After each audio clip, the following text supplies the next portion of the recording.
അയാൾ ഞാൻ സംസാരിക്കുന്നത് കഴിഞ്ഞ ദിവസമാണ് ഖത്തറിനെ ഇസ്രായേൽ ആക്രമിക്കുന്നത്.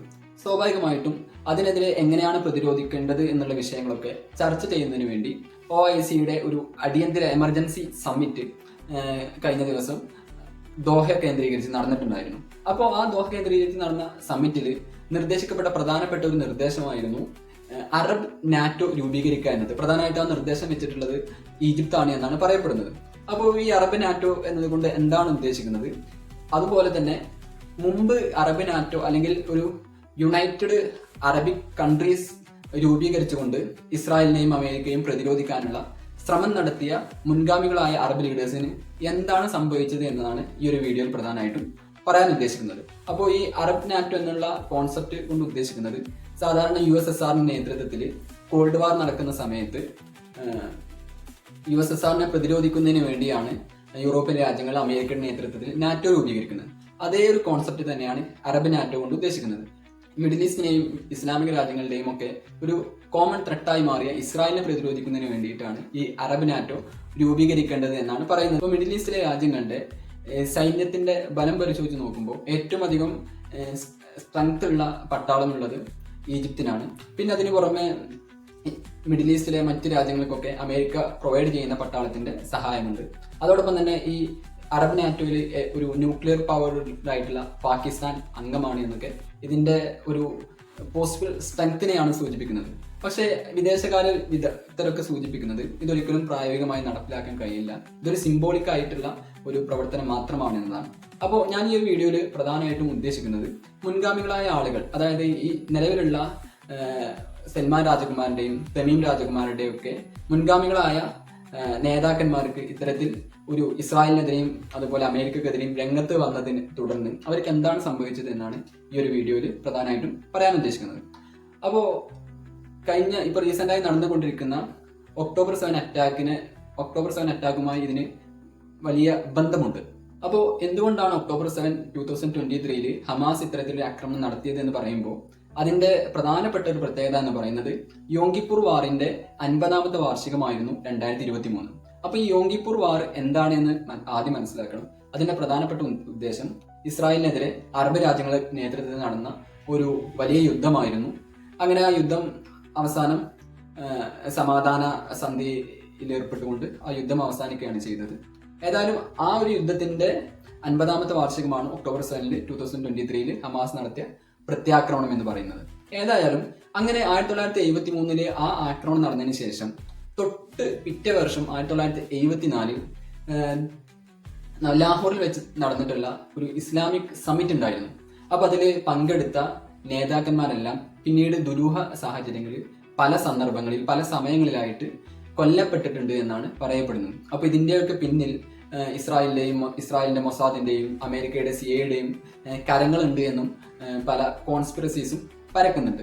അപ്പൊ നമുക്ക് അന്ന് പങ്കെടുത്ത ലീഡേഴ്സ് പ്രധാനമായിട്ട് മുന്നോട്ട് വെച്ചിരുന്ന പ്രധാനപ്പെട്ട ആവശ്യം എങ്ങനെയെങ്കിലും ഇസ്രായേലിനെ പ്രതിരോധിക്കുക, അമേരിക്കയെ ഈ ഒരു മേഖലയിൽ നിന്ന് മാറ്റി നിർത്തുക എന്നുള്ള നിർദ്ദേശങ്ങളായിരുന്നു. പക്ഷെ ആ നിർദ്ദേശം എടുത്ത രാജ്യങ്ങൾക്കൊന്നും ആ നേതാക്കന്മാർക്കൊന്നും പിന്നീട് അതുമായി കൂടുതൽ മുന്നോട്ട് പോകാൻ കഴിഞ്ഞില്ല എന്നതാണ് ചരിത്രം നമ്മെ പഠിപ്പിക്കുന്നത്. അപ്പൊ നമുക്ക് ഓരോ രാജാക്കന്മാർക്കും എന്താണ് സംഭവിച്ചത് നോക്കാം.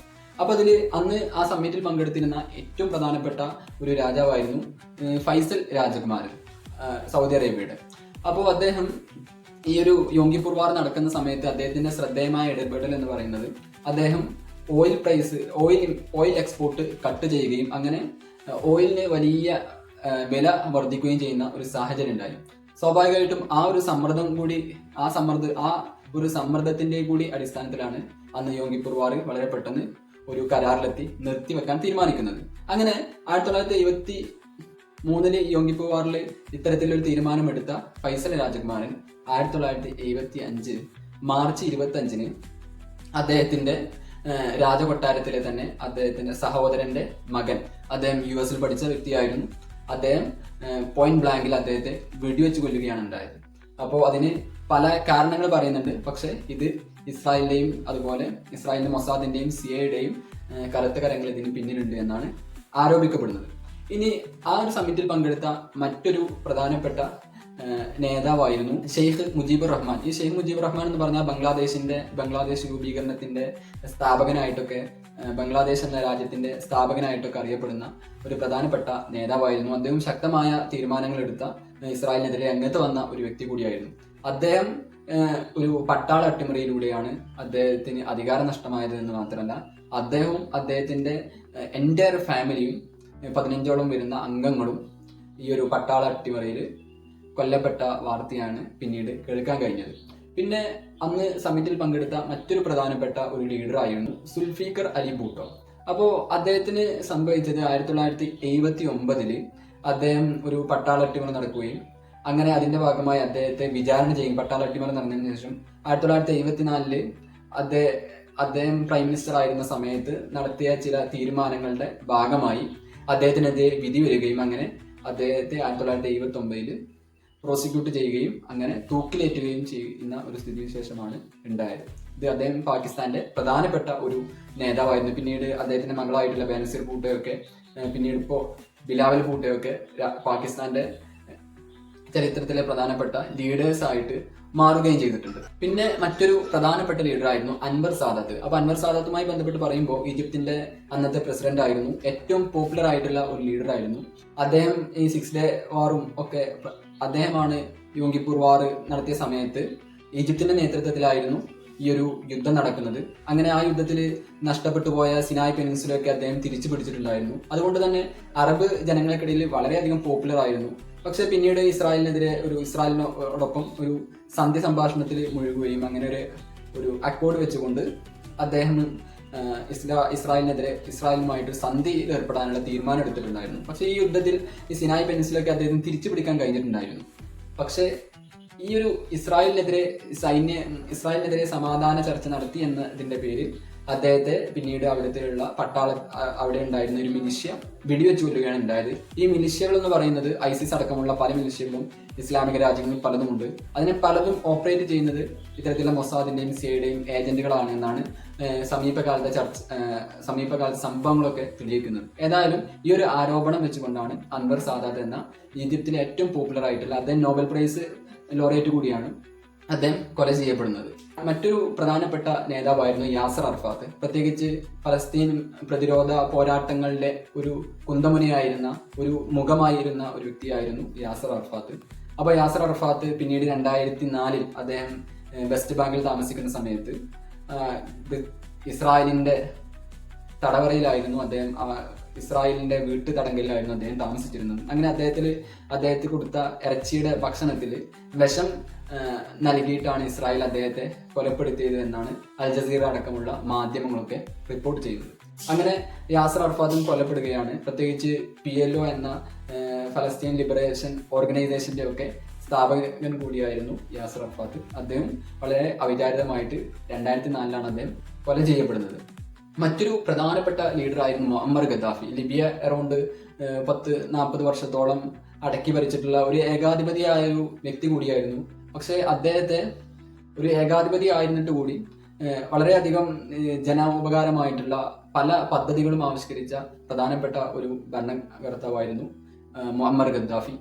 അങ്ങനെ അദ്ദേഹത്തെ 2011 ഒരു അറബ് സ്പ്രിംഗ് എന്ന പേരിൽ ഒരു മുല്ലപ്പൂ വിപ്ലവത്തിലൂടെ അദ്ദേഹത്തെ അവിടെയുള്ള മിലിഷ്യകളെല്ലാവരും പിടിച്ച് കൊലപ്പെടുത്തുകയാണ് ഉണ്ടായത്. പിന്നീട് ആ ഒരു മുഅമ്മർ ഗദ്ദാഫിയുടെ ആ കൊലപാതകത്തിന് ശേഷം അതുവരെ ആഫ്രിക്കയിലെ ഏറ്റവും പ്രധാനപ്പെട്ട ഓയിൽ പ്രൊഡ്യൂസിംഗ് ഉള്ള ഒരു റിച്ചസ്റ്റ് ആയിട്ടുള്ള രാജ്യമായിരുന്നു ലിബിയ.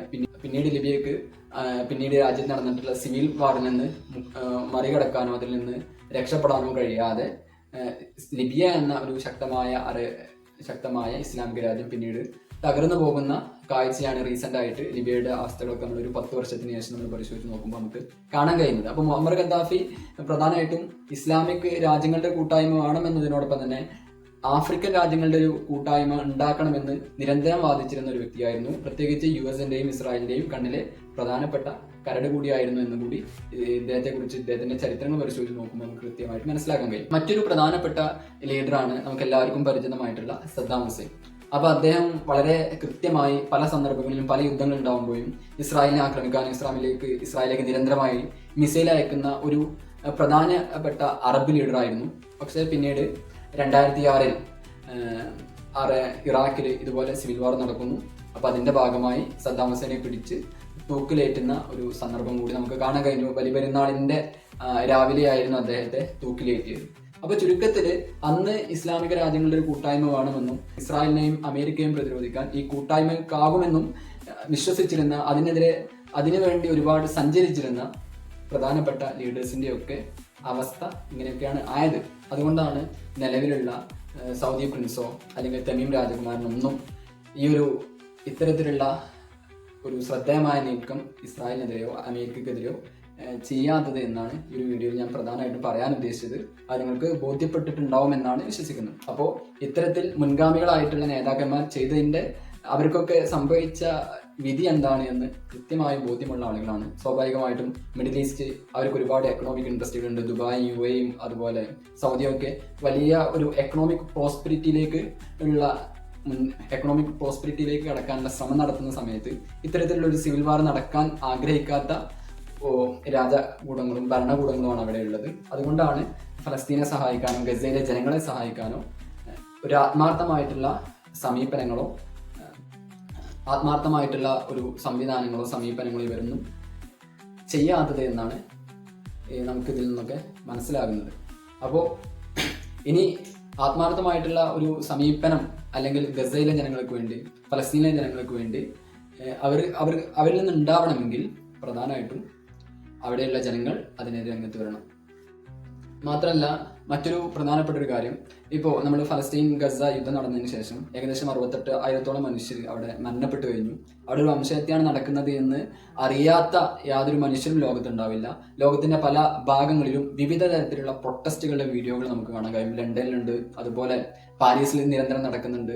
യൂറോപ്യൻ നഗരങ്ങളിൽ മിക്ക നഗരങ്ങളിലും ഇത്തരത്തിലുള്ള ഫലസ്തീന് വേണ്ടിയിട്ടുള്ള പ്രൊട്ടസ്റ്റുകൾ നടക്കുന്നുണ്ട്. യൂറോപ്യൻ യൂണിയന്റെ പാർലമെന്റിൽ പ്രൊട്ടസ്റ്റുകൾ നടക്കുന്നുണ്ട്. പക്ഷെ നിങ്ങൾ ശ്രദ്ധിക്കുക, മിഡിൽ ഈസ്റ്റിലെ ഏതെങ്കിലും രാജ്യങ്ങളിൽ, യമൻ ഒഴിച്ചിട്ടുള്ള മറ്റൊരു രാജ്യങ്ങളിലും ഇത്തരത്തിലുള്ള പരേഡുകളോ അല്ലെങ്കിൽ ഇത്തരത്തിലുള്ള അസംബ്ലികളോ ഞാനിതുവരെ എൻ്റെ ശ്രദ്ധയിൽപ്പെട്ടിട്ടില്ല. ഒരുപക്ഷെ അത് കൃത്യമായിട്ട് ബാൻ ചെയ്യപ്പെടുന്നതാവാം. പല സന്ദർഭങ്ങളിലും ഈ ഹജ്ജിന് പോകുന്ന ചില ഹാജിമാരൊക്കെ ഫലസ്തീൻ്റെ ഫ്ലാഗ് ഉയർത്താൻ ശ്രമിക്കുന്നതൊക്കെ പട്ടാളം വളരെ പെട്ടെന്ന് അത് പിടിച്ച് മാറ്റുന്ന ചില വീഡിയോസ് കണ്ടു എന്നതിലുപരി ഒരു മോറലായിട്ടുള്ള യൂറോപ്യൻ രാജ്യങ്ങളിൽ നടക്കുന്ന രൂപത്തിലുള്ള വലിയ പ്രൊട്ടസ്റ്റുകൾ ഫലസ്തീനിൽ ഐക്യദാർഢ്യം പ്രഖ്യാപിച്ചുകൊണ്ട് മിഡിൽ ഈസ്റ്റിലെ രാജ്യങ്ങൾക്കിടയിൽ നമുക്ക് കാണാൻ കഴിയില്ല. അപ്പോൾ അത് എന്താണ് എന്നത് നിങ്ങളാണ് പറയേണ്ടത്, നിങ്ങളാണ് തീരുമാനിക്കേണ്ടത്. വീഡിയോ ഇഷ്ടപ്പെട്ടാൽ ലൈക്ക് ചെയ്യുക, കമൻറ്റ് ചെയ്യുക, ഷെയർ ചെയ്യുക, അതുപോലെ ചാനൽ സബ്സ്ക്രൈബ് ചെയ്യുന്ന കാര്യം പരിഗണിക്കുക. Thank you.